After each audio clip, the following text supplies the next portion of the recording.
Strange Wills. Starring the distinguished Hollywood actor Warren William and featuring Lorene Tuttle with Howard Culver and an all-star Hollywood cast. Original music by Del Castillo.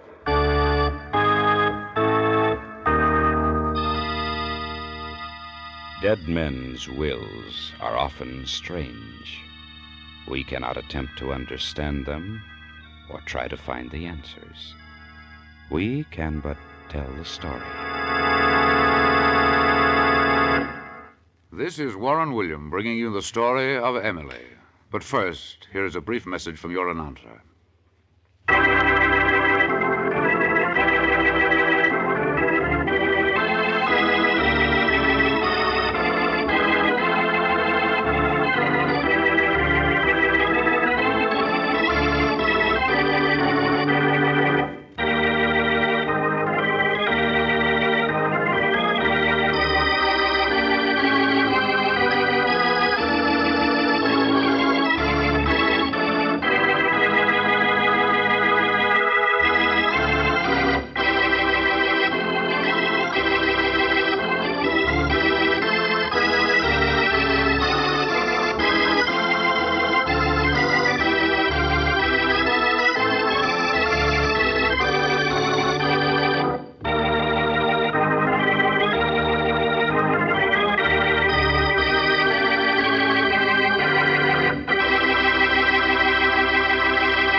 And now, Emily, with Warren William as John Francis O'Connell.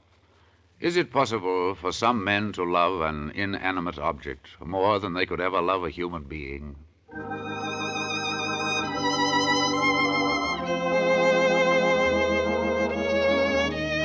This is the story of Emily, the life story of a violin. Let us go back to the little Italian village of Cremona. The year is 1732. In his workshop, Antonio Stradivarius, maker of fine violins, is fingering with loving care a beautiful new violin. Francesco, come here, please. Yes, Father. It is done, see? Oh, it is your greatest creation, Father. Yes. 12 years of loving labor, here in this one violin. But every moment was well spent. My son, we have created an instrument that is almost human. Our tears, our laughter, yes, our very souls have gone into the aging of the wood. Our hands have lovingly carved the fingerboard. Our hearts the sound post. Oh, let me play it, Father. Please do, Francesco. Let it sing its first song just for us.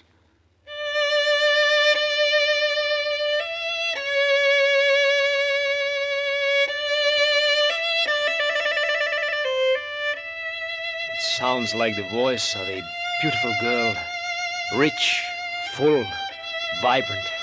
But one not yet tempered by the years, my son. Today this violin sings the song of youth. But as it lives, it will cry also. To be perfect, it must suffer as human beings suffer. It must drink deeply of life to be able to sing of life. Father, what shall you name it? I've been thinking for many months about a name. You know, my son, there is only one name that I think we can give it. It is the name of a young girl that I once heard singing in the hills of Lombardy. I was but a boy. It was spring, the hills were green, the blossoms bursting on the fruit trees. As I walked over the hills of our Lombardy, I thought I heard the voice of an angel. It was so fresh, eager, so full of life. There was sheer joy of youth. Well, bashful as I was, I spoke to her. You have the voice of an angel, Signorina. Well, thank you, young man. Oh, no, do not thank me, Signorina. Thank the good God in heaven for the miracle of your voice. I thank him for more than that, my young friend. I thank him for being alive, for letting me see the wonder of his miracles, for spring in our beloved Lombardy, and for giving me the grace to follow him as a nun. A nun? You? Yes. You see, my young friend, tomorrow I enter the convent of Matador Lesa. It is my calling. I am to be the bride of the Savior. God has doubly blessed you, Signorina. You are fortunate. I only ask that I can always feel as I do this morning, and that I may serve my Creator and sing his praises. What is your name, Signorina? Emily? But why do you ask? Because someday I shall create a violin that will be better than all those in the world. Better than even those made by Amati. And when I do... Then, when you have created this great violin, my little friend? I shall name it after you, Signorina. I shall call it Emily.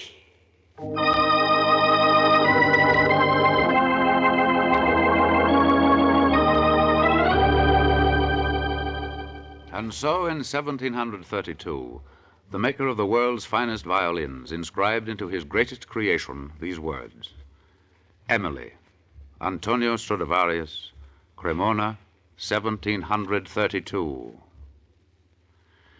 In the next 20 years, Emily became the most beloved possession of the great concertmaster Gustavo Martinelli. Emily was growing in tonal quality and in loveliness. Her muted voice was heard in all the great concert halls of Rome, Berlin, Vienna. She was acclaimed by the music lovers of Europe. And then, one day, the great maestro retired. The golden voice of Emily was stilled, but not for long. Fortunately, a roving band of gypsies came to town. And when they left, under the cover of darkness, they had Emily.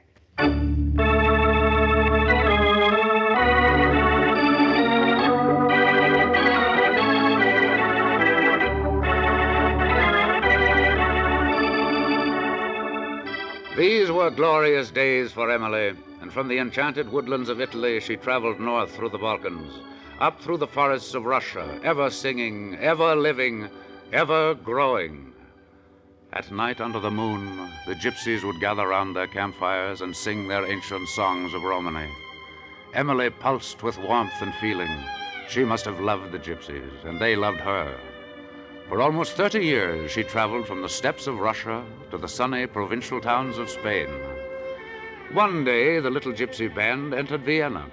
As was their custom, they wandered through the city singing songs, telling fortunes, and, of course, playing Emily.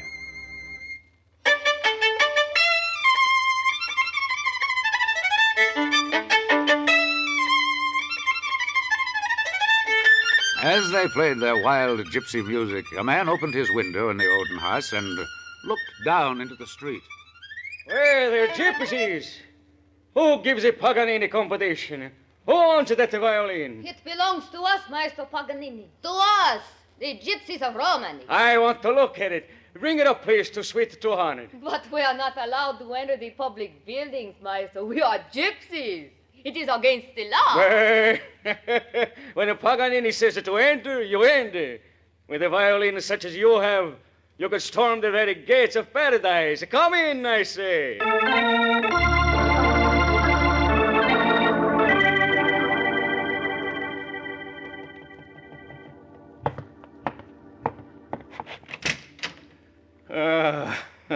Come in, gypsy girl, come in.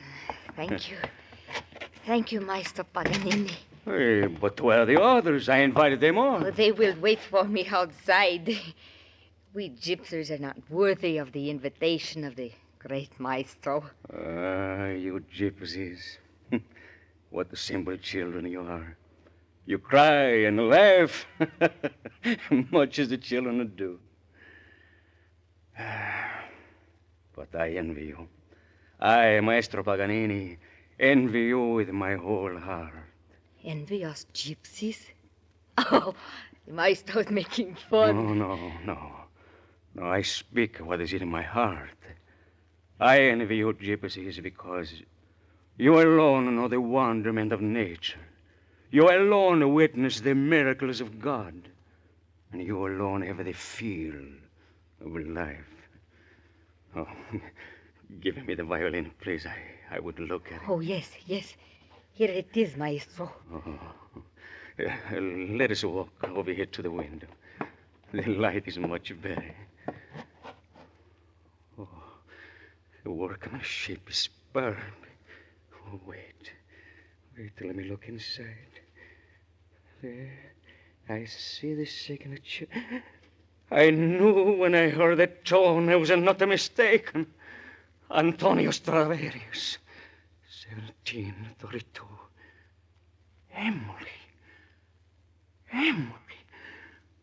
Emily. So this is the violin the whole world has been searching for. This is Emily. It's the greatest of all creations. Emily? Emily, I do not understand. This is the one violin Stradivarius named after a girl. They say she was his boyhood sweetheart before she came a nun. He never forgot. And he named his violin after her. And to think it belongs to us, the gypsies. Ah, but Maestro Paganini, Emily has been happy with us. She sings just as we do and cries, and she dances our gypsy dances, just as though she was born one of us. May I play it? Oh, Maestro, that would make all of us happy. Emily played by the great Paganini.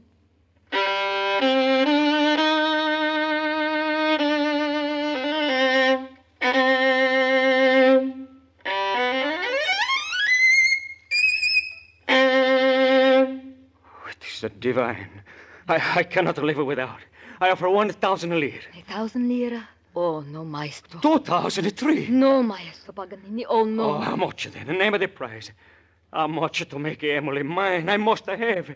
You shall not leave this room until we strike a bargain. Gypsies are strange people, Maestro. My father instructed me to tell you that if you love the violin, then it is to be yours. For what price, gypsy girl? The price is this, that you shall play one of our beloved songs of Romany for us now. Look out the window. You see, they stand on the street below, waiting for you to play. Yes, there they stand, all of them, looking up here. You see now, gypsy girl, what I meant when I said you gypsies were God's most beloved children. If I cry a little, pay no attention. I'm a silly, sentimental fool. You gypsies below, you shall have your song of Romany, and more. You shall have the eternal love of the great Paganini. I vow you this before the Blessed Mother. Viva Maestro Paganini! Viva Maestro Paganini!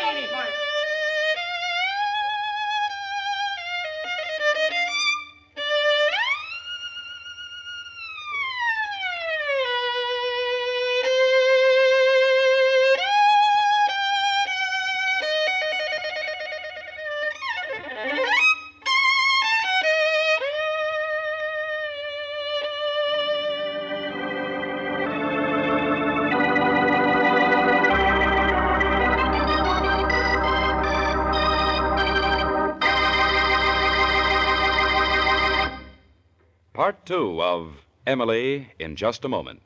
But first, a brief message from your announcer.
And now back to Emily, with Warren William as John Francis O'Connell.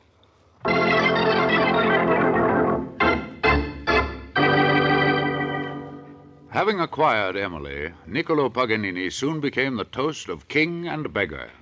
London, Paris gave him their adulations reserved only for the very great. The capitals of Europe begged for his appearance. The years passed swiftly. Finally, he gave his last concert. It was in the Imperial Conservatory in Vienna, just a stone's throw from where he had first heard Emily.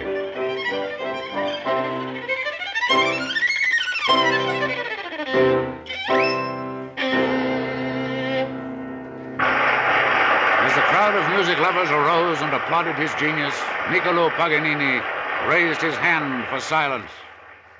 My dear friends, it's hard to say goodbye, but to every man that time must come. For me, it is tonight. You who have loved me these many years have not forgotten the fact that my hands have played upon the most beautiful, most wonderful of all violins. I go, but Emily must live on, for as long as the world lives on. It is only right that I give Emily to the one I think will make her the happiest. And that man is not very far away. In fact, he is here in this conservatory. I, Niccolo Paganini, do hereby will and convey my violin, Emily, to Herr Adolf Heller, concertmaster of the Austrian Imperial Opera. And may he bring joy and happiness not only to all of you, but to my dearest possession, my Emily.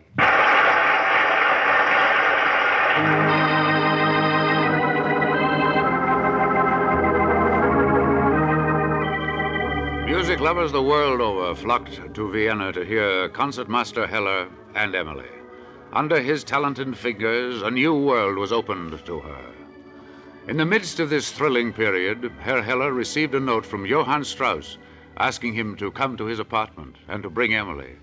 He called on him the following afternoon.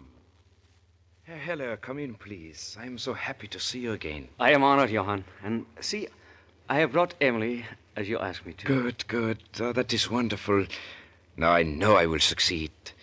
Here, sit down, please, Herr Heller, Adolf, and let me tell you what I've been doing. Thank you. Adolf, you and I have been born and raised in Vienna. Beautiful Vienna. Is it not so? Ja, Johann. Our Vienna is the most beautiful in the world. Music and Vienna. The one belongs to the other. That is right, Adolf. Now, let me tell you. For the past few weeks, I've been working on a new composition that will make our Vienna live forever in song. I have the manuscript ready, but I wanted Emily and you and I to be the first to play it. Then we will see whether or not it is really as beautiful as I hope it to be. Come over here, to the piano, Adolf. Yes, Johann. See, here is my composition. I have called it Blue Danube. If you will play it for me, I shall accompany you on the piano. It will be a great honor, Johann, for both Emily and for me.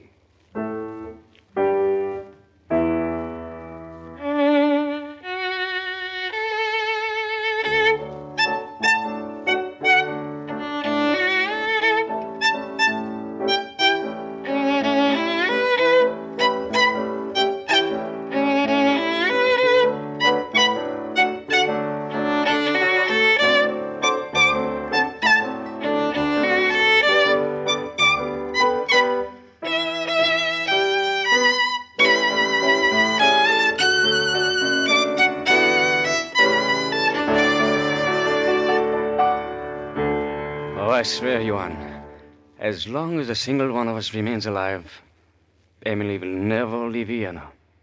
Never. It is my solemn vow.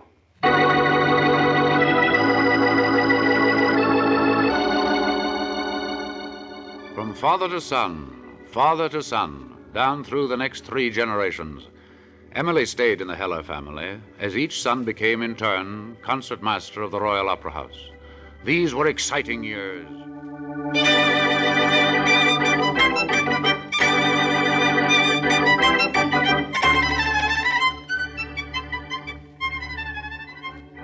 But all good things must come to an eventual end, even for Emily. In 1938, Hitler decreed that Austria and Germany would henceforth be one. By special decree, the Viennese Symphony Orchestra was transferred to Munich. All through the war years that followed, Emily was forced to play music selected by government agencies.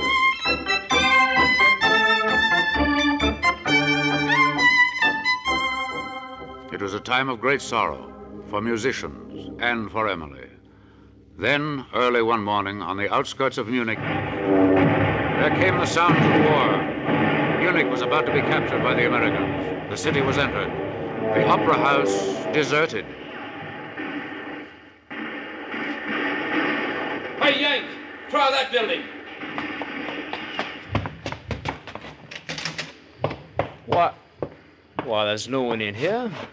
Nothing but a lot of music contraptions. Horns and... Gosh, even a fiddle. Can't be much good, though. It looks too old. It looks like one of them antiques. Probably a piece of junk.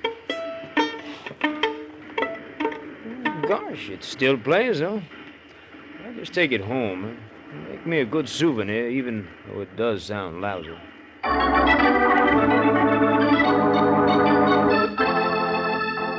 Then to America came Emily, and the stage was set for us to meet.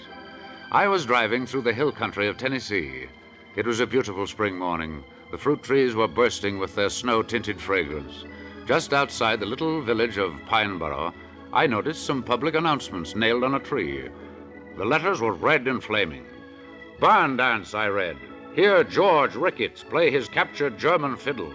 Come one, come all. Refreshments. Well, I decided to stay over and hear George Ricketts play his fiddle. Well, grab your partner, swing 'em round, raise to the left and kiss to the right, and march 'em down the center aisle, and kiss the girls and make 'em smile.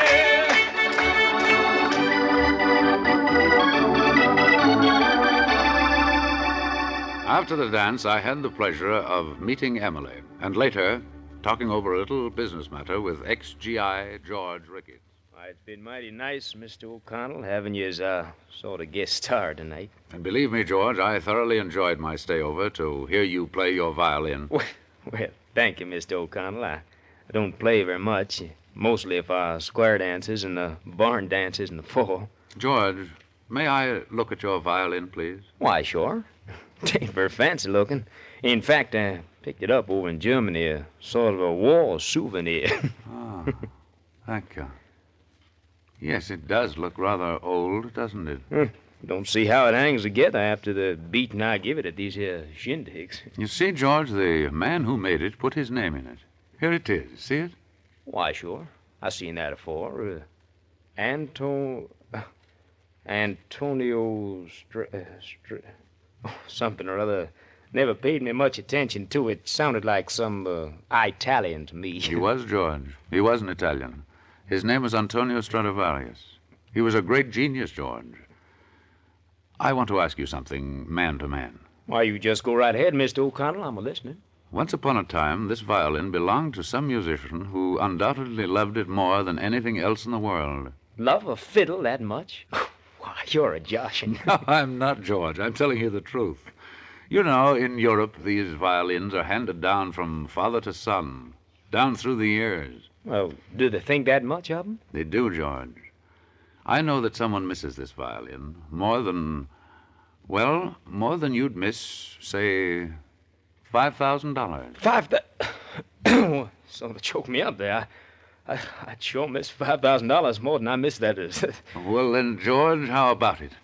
I'll give you my check for $5,000, and you give me this violin. Why, say, that would buy Super Deluxe instruments for a whole band. Yes, sir, a whole band. Why, sure, it's a deal, Mr. O'Connell. But what do you say to write out that check right now? Believe it or not, George, that's just what I'm going to do. And what are you going to do with that fiddle, Mr. O'Connell? Keep it as a war souvenir? No, George. I'm going to try very hard to find its owner. And when I do, I'm going to send it back to him.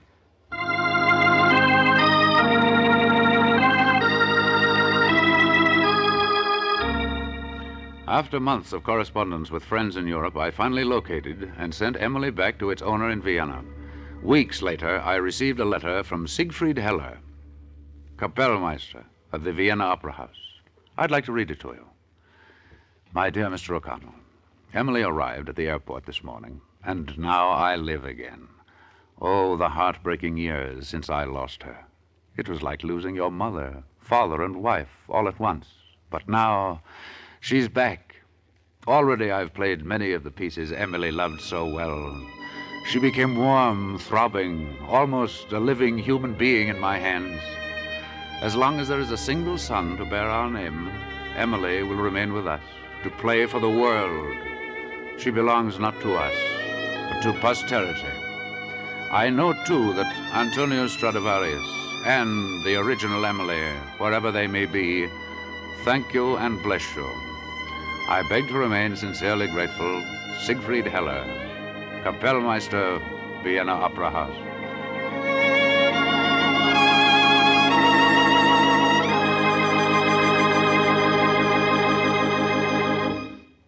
Warren William will be back to tell you the rest of the story about Emily. But first, here is a brief message from your announcer.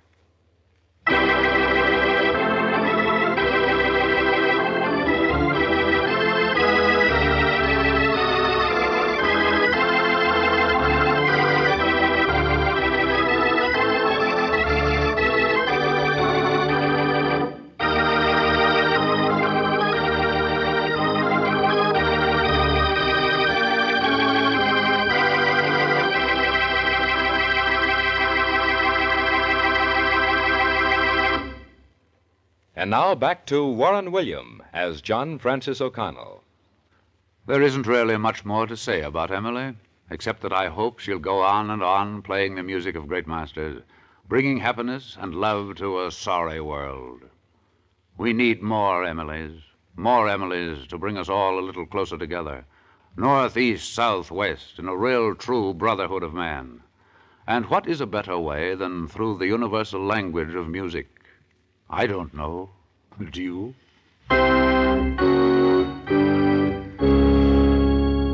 Next week, I have a thriller for you. An innocent man was sentenced to death for murder. 1 hour before the scheduled electrocution was to take place, a dying woman made her last will, and in it confessed that she had murdered the man. 60 seconds were left to save the life of an innocent man. 60 seconds. But unfortunately, nature conspired against him. We call this most exciting story Margin for Love. This is Warren William, inviting you to listen again next week.